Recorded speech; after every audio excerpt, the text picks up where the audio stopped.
Good afternoon, students. Today we are going to start our textbook 1.1. The name of our poem is Be the Best. Be the Best म्हणजे काय? Good, better, best. आता या ठिकाणी best हे काय superlative degree form आहे. म्हणजे आपल्याला आयुष्यामध्ये अतिशय उत्तमातले उत्तम गोष्ट करायची आहे. मग या ठिकाणी रायटर, या पोएमचे जे रायटर आहेत, पोएट जे आहेत डगलस मॅलॉर्च यांनी आपल्यासमोर वेगवेगळी अशी एक्झाम्पल्स दिलेली आहेत आणि त्या एक्झाम्पल्सच्या साहाय्याने त्यांनी आपल्याला आयुष्यामध्ये अतिशय उत्तमोत्तम गोष्टी कशा कराव्या लागणार आहेत किंवा एक्झाम्पल्स आपण फॉलो करून आपण पण आपल्या आयुष्यामध्ये निष्णात बनण्याचा प्रयत्न करायचा आहे. बघूया मग पोएम. बघा विद्यार्थ्यांना, आपण वॉर्मिंग अप आणि वर्कशॉप सगळं एकत्रच घेऊया. त्याच्यामुळे मी आता डायरेक्टली काय करणार आहे, पोएमला सुरुवात करणार आहे. Be the best. Be the best if you can't be a pine on the top of the hill. Be a scrub in the valley but be. The best little scrub by the side of the rill. Be a bush if you can't be a tree. आता या ठिकाणी बघा, ही poem आहे. पहिल्या poem मध्ये किती stanza आहेत बघा, किती स्टांजा आहेत, 1 2 3 4 4 स्टांजा आहेत. पहिला स्टांजा आहे, फक्त टायटल दिलेलं आहे पोयमचं. पहिली लाईन जी आहे ती काय आपल्या पोयमचं टायटल आहे. म्हणजेच मग 4 लाईनचे किती स्टांजा आहेत, 4 स्टांजास आहेत. The poem is divided into the 4 stanzas of the 4 line equal. Be the best. बघूया कसं बेस्ट बनायचं आपल्याला. If you can't be a pine on the top of the hill. आता पाइन म्हणजे काय, मग देवदार वृक्ष. टॉप ऑफ द हिल म्हणजे काय, टेकडीच्या उंचावर जो असणारा देवदार वृक्ष असतो तो कसा असतो, भला मोठा असतो, प्रचंड अशी सावली देत असतो. असा भला मोठा वृक्ष जर तुम्ही, इफ यू कांट बी, तुम्ही बनू शकत नाही. काय बनू शकत नाही, पाईन म्हणजे काय, देवदार वृक्ष जर तुम्ही बनू शकत नाही. कुठं, पर्वताच्या टेकडीवर तुम्ही देवदार वृक्ष जर बनू शकत नसणार तर. बी a scrub in the valley. पण दऱ्याखोऱ्यांमध्ये तुम्ही काय बनू शकता. स्क्रब म्हणजे काय बघा, and area covered with the small low plants. म्हणजे छोटे छोटे झुडपं तर तुम्ही बनू शकतात की. या ठिकाणी रायटरला काय सांगायचं आहे की तुम्ही भला मोठा असा आवाढव्य असा देवदार वृक्ष जर बनू शकत नसाल तर तुम्ही छोटा झुडूप बनण्याचा प्रयत्न करा. आता हिल कसं असतं, उंचावर असते. मग या ठिकाणी रायटरने काय, पोएटने काय सांगितलेले, उंचावर असणारी जी हिल आहे त्या ठिकाणी पर्वतावर तुम्ही देवदार वृक्ष जर बनून राहू शकत नसाल तर मग तुम्ही छोटे छोटे झुडपं दऱ्याखोऱ्यांमध्ये बनून राहू शकतात. बट बी, पण बना. देवदार वृक्ष नाही बनू शकत तर मग काहीतरी बना. म्हणजे या ठिकाणी रायटरने काय सांगितलेले, जर तुम्ही आयुष्यामध्ये मोठी मोठी ध्येय ठेवा पण ती मोठी ध्येय जर प्राप्त होऊ शकत नसेल तर तुम्ही छोटं ध्येय ते सुद्धा प्राप्त करण्याचा प्रयत्न करा. The best little scrub by the side of the reel. Best म्हणजे काय, मग स्क्रब बनायचंय, छोटी छोटी झुडपं बनायची आहेत. आणि ती कशी बनायची आहेत, गुड बेटर बेस्ट म्हणजे अतिशय उत्तम अशी झुडपं बनून राहायची आहेत. आणि कुठं बनून राहायची बघा, bye the side of the reel. Reel म्हणजे काय, स्ट्रीम. स्ट्रीम म्हणजे काय, पाण्याचा प्रवाह. पाण्याच्या प्रवाहाच्या मध्ये तुम्हाला काय करायचं आहे, पाण्याच्या प्रवाहाच्या आत नाही बरं, तर पाण्याच्या प्रवाहाच्या आजूबाजूला तुम्हाला झुडपं बनून राहायचं आहे. बी a bush if you can't be a tree. Bush म्हणजे काय, तुम्ही छोटी छोटी झुडपं बनून राहू शका. जर तुम्ही झाड नाही बनू शकणार, सावली देणारं प्रचंड मोठं झाड नाही बनू शकत असाल तर छोटंसं झुडूप का होईना पण तुम्ही बनण्याचा प्रयत्न करा. म्हणजे या ठिकाणी रायटरने काय सांगितलेलं आहे, आपल्याला आयुष्यामध्ये काहीतरी मिळवायचं आहे आणि ते चांगल्यात चांगलं मिळवण्याचा प्रयत्न करायचा आहे. बघूया पुढे. If you can't be a bush, be a bit of the grass. If you can't be a bush, सगळ्यात पहिले पोएटने काय सांगितलं, तुम्ही पाईन वृक्ष बनण्याचा प्रयत्न करा. जर तुम्ही ते पण बनू शकत नसाल तर मग काय करा, तुम्ही स्क्रब बना. स्क्रब हिलवर आपण पाईन वृक्ष बनू शकत नसाल तर व्हॅलीमध्ये तुम्ही वेली झुडपं बनून राहा. मग या ठिकाणी रायटरने काय सांगितलेलं आहे बघा, तुम्ही झाड बनू शकत नसाल तर मग तुम्ही काय करा, बुश बनण्याचा प्रयत्न करा, छोटंसं झुडपं बनून राहण्याचा प्रयत्न करा. आता दुसऱ्या स्टांजामध्ये काय सांगितलंय बघा पोएटने, इफ यू कांट बी, तुम्ही असं बनू शकत नसाल. काय बनू शकत नसाल, बी अ बुश. बुश म्हणजे काय, छोटी छोटी झुडपं जर तुम्ही बनवू शकत नसाल मग तुम्ही काय करा, be a bit of grass. मग तुम्ही छोटासा गवताचा तुकडा तरी बनवून राहा. सगळ्यात पहिले काय सांगितलं रायटरने, पाईन वृक्ष बना. ते जर बनवू शकत नसाल तर मग तुम्ही काय बना, स्क्रब बना. स्क्रब बनवू शकत नसाल तर मग तुम्ही काय बना, बुश बना. बुश म्हणजे काय, झुडपं बना. आता झुडपं पण जर तुम्ही होऊ शकत नसाल तर मग तुम्हाला काय बनावं लागणार आहे, शेवटी गवताचं पात किंवा गवताचं पान तुम्हाला बनावं लागणार आहे. And some highway happier make. If you can't be a bush, be a bit of grass. And some highway happier make. आणि हायवे म्हणजे काय, मग बघा, मग महामार्ग. मग त्या महामार्गावर हिरवळ जर दिसली, गवत जर दिसलं तर येणाऱ्या जाणाऱ्या लोकांच्या नजरेस काय येणार आहे, प्रसन्न वाटणार आहे. छान हिरवगार दृश्य लोकांना दिसणार आहे. मग या ठिकाणी रायटर पोएटने काय सांगितलेलं आहे, जर तुम्ही उंच अशा टेकड्यांवर तुम्ही पाईन वृक्ष बनवू शकत नाही तर मग दऱ्याखोऱ्यांमध्ये स्क्रब बना. स्क्रब पण बनवू शकत नसाल तर मग तुम्ही काय करा, बुश बना. बुश पण बनवू शकत नसणार तर मग तुम्हाला काय करायचंय, गवत बनायचं आहे. आणि असं गवत जे रस्त्याच्या महामार्गावर उगवत असतं आणि ते उगवणारं हिरवं गवत येणाऱ्या जाणाऱ्या लोकांच्या डोळ्यांना प्रसन्नता निर्माण करत असतं किंवा ते जे दृश्य असतं ते दृश्य लोकांना छान वाटत असतं, बघायला छान वाटत असतं. If you are muskie then just be a bass. आता या ठिकाणी muskie and bass, name of the fish. या ठिकाणी हे दोन माशांचे नाव आहेत. If you are a muskie, जर तुम्ही, मस्की हा एक माशाचा जो प्रकार आहे, ती फिश असणार, मासा असणार. जस्ट देन बी अ बास, मग तुम्ही काय करा, बास बनण्याचा प्रयत्न करा.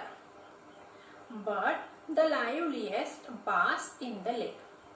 आता या ठिकाणी काय सांगितलंय बघा, but the liveliest bass in the lake. आता लाईव्ह म्हणजे काय, जिवंत राहणे. आता लाईव्हलीएस्ट म्हणजे काय, निष्प्राण असं. बास इन द लेक. लेक म्हणजे काय, पाण्याचा छोटासा असा प्रवाह किंवा ओढा, त्यामध्ये तुम्हाला काय बनायचं आहे, बास बनून राहायचं आहे. तुम्ही मस्की बनून राहत असाल तर अतिशय उत्तम आहे. पण तुम्ही मस्की जर बनवू शकत नसाल तर तुम्हाला बास म्हणून बनून राहायला काही हरकत नाही. अशा प्रकारे विद्यार्थ्यांना पहिल्या स्टांजामध्ये रायटरने आपल्याला पाईन वृक्ष बनायला सांगितलेलं आहे. पाईन वृक्ष जर तुम्ही बनवू शकणार नसाल तर मग तुम्ही काय करा, स्क्रब बना. स्क्रब पण बनवू शकत नसाल तर तुम्ही काय करा, बुश बना. बुश पण तुमच्याकडे शक्य नसेल तर मग तुम्हाला गवत बनून राहायचं आहे, की जेणेकरून तुम्ही राहदारीवरून जाणाऱ्या लोकांसाठी त्यांच्या डोळ्यांना किंवा त्यांना आनंद देईल असं तुम्ही फिलिंग निर्माण करा. नंतर मग रायटरने पोएटने काय सांगितलेले, फिशची नावं सांगितलेली. Musky is a big fish आणि bass is a small fish. मग तुम्ही जर मस्की बनवू शकत असाल तर अतिशय उत्तम आहे. पण मस्की पण जर तुम्हाला शक्य नसेल तर मग तुम्ही काय करा, बास बनून राहा. बघूया third stanza. We can't all the captains. We have got to be crew. There's something for all of us here. There's big work to do and there's lesser to do. And the task you must do is the near. बघा, third स्टांजामध्ये काय सांगितलंय पोएटने, we can't all be the captains.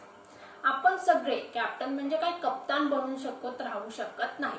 बघा, एक team असते, त्या टीमचा एक कप्तान असतो. आता सगळेच बाकीचे प्लेयर्स असतात, एकच कप्तान असतो. आता सगळे जर कप्तान बनले तर मग प्लेयर कोण बनणार, कोणीच नाही ना. म्हणून या ठिकाणी रायटरने काय सांगितलेलं आहे की आपण सगळेजण कप्तान बनू शकत नाही. तुमच्यापैकी एखाद्यालाच कप्तान होता येणार आहे. मग बाकीच्यांनी काय करायचंय, we have got to be a crew. Crew म्हणजे काय, sailors who work on the ship. मग आपल्याला बाकीच्यांना काय करायचंय, शिप मेंबर व्हायचं आहे. सेलर्स म्हणजे काय, प्रवासी. आपले जहाज एक बोट आहे, त्या बोटीवर एकच कप्तान असणार आहे आणि बाकीच्यांनी मग काय करायचं आहे, त्या कप्तानाला मदत करणारे जे प्रवासी आहेत त्या प्रवासी आपल्याला बनायचं आहे. There's something for all of us here. आणि आपल्या सगळ्यांसाठी काहीतरी असणार आहे. There's something for all of us here. आपल्या सगळ्यांसाठी या ठिकाणी काहीतरीच आहे.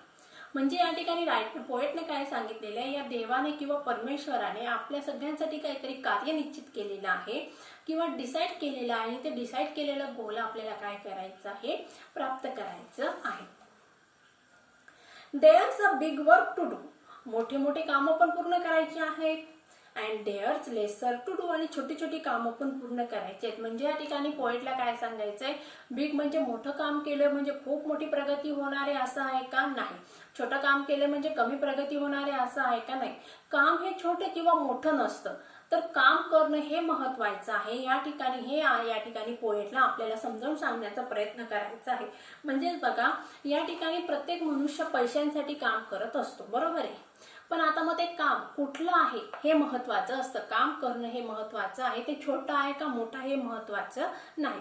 बघा, आता या ठिकाणी शिक्षक आपलं ज्ञानदानाचं काम करत असतात. तर ज्ञानदानाचं क्षेत्र अतिशय पवित्र मानलं जात असतं. त्याचबरोबर मंदिरातील जे गुरुजी असतात ते लोकांना धर्मपाठाचं काम करत असतात. म्हणजे या ठिकाणी शिक्षक आणि मंदिरातील जे गुरुजी आहेत ते वेगवेगळे फील्ड आहेत, वेगवेगळे क्षेत्र आहे. मग मला काय सांगायचं तुम्हाला विद्यार्थ्यांना, कुठलंही काम हे छोटं किंवा मोठं नसतं, पण आपण करत असलेलं काम हे महत्वाचं असतं. ते कोणत्या उद्देशाने करत आहोत, समाजाच्या उद्देशाने किंवा समाजोपयोगी कार्य आपल्याला करणं हे अतिशय महत्वाचं आहे, हे या ठिकाणी रायटरला सांगायचं आहे. म्हणजे त्या ठिकाणी कंपॅरिझन नाहीये कशामध्ये, कामामध्ये. छोटं किंवा मोठं ही कंपॅरिझन नाहीये, तर काम करणं हे महत्वाचं आहे.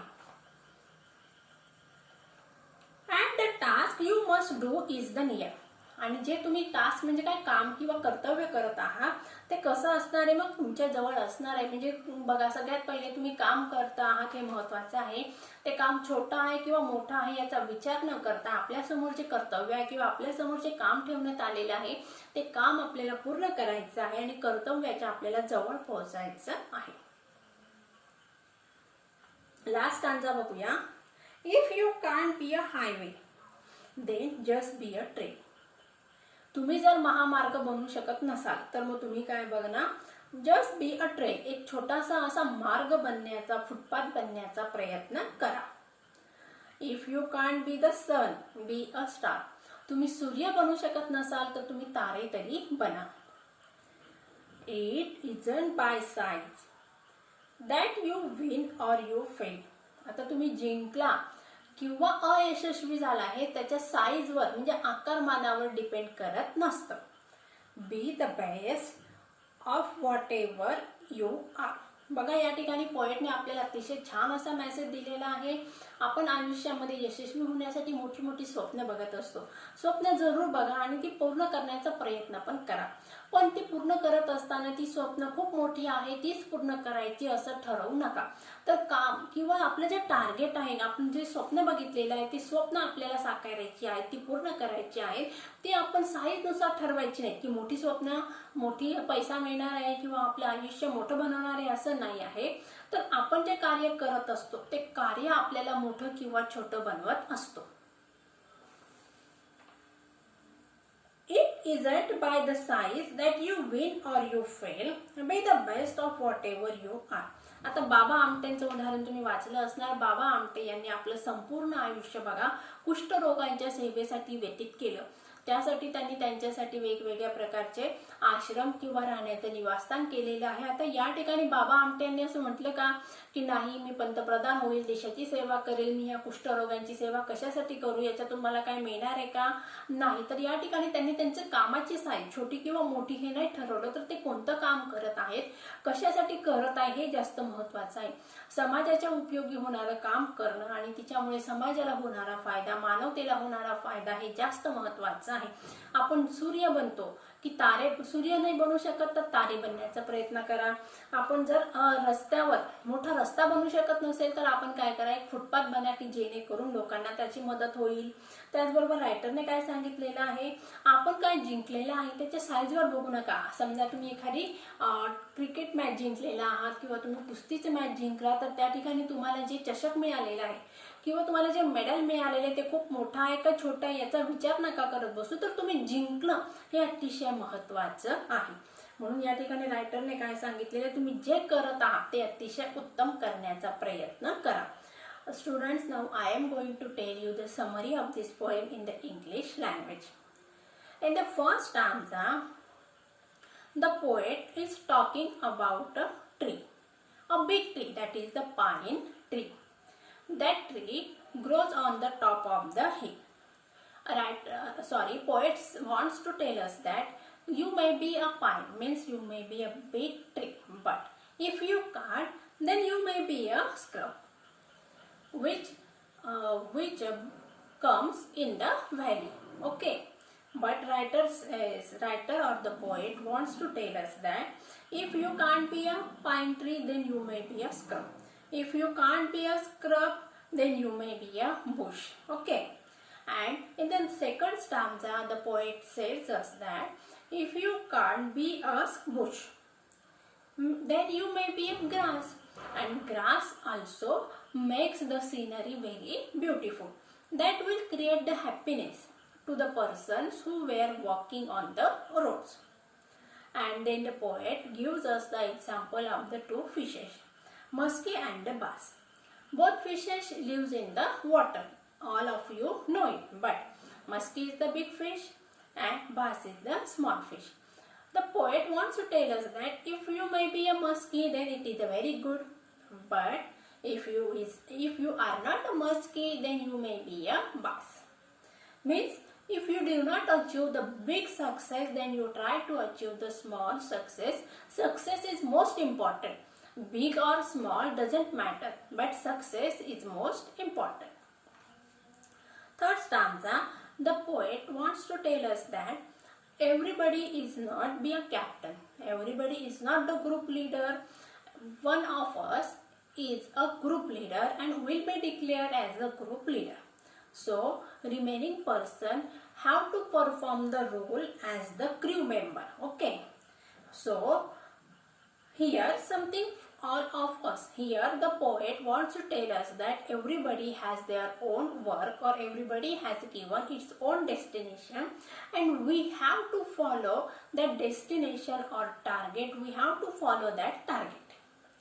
And the work which we are going to done, or work which we are going to do, is not a big or small, but which work you are going to done is most important. Then the poet tells us that if you can't be a highway, then you can be a footpath. Means you have to be usable for the people, for the humanism. The work you are going to done is useful for the human society, for the mankind. So you can't be a highway, then you can be a footpath. Then the poet tells us that if you can't be a sun which gives us light to all the universe, then you may perform the role as a star which looks glittering at the night star. Twinkle, twinkle, little star. All of you know it. The stars are twinkling at the night. They also give the light to the humanism or to the society. Just as the sun gives the light to the people, in the same way twinkling stars also gives the light. Okay.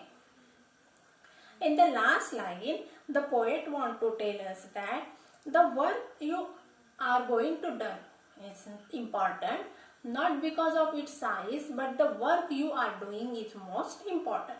Then the poet says that if you win, the size, it is not by the size that you win or you fail. Be the best of whatever you are, and do the best thing, and be the best in your life. If you want to achieve the things, and try to achieve that things in the best way and be best in your life. This is the message the poet wants to give us from the poem. In the next lecture, we are going to take the workshop and also the appreciation of the poem as well as the warming up section. Okay students, I hope all of you understand this poem. Okay, so take care and goodbye.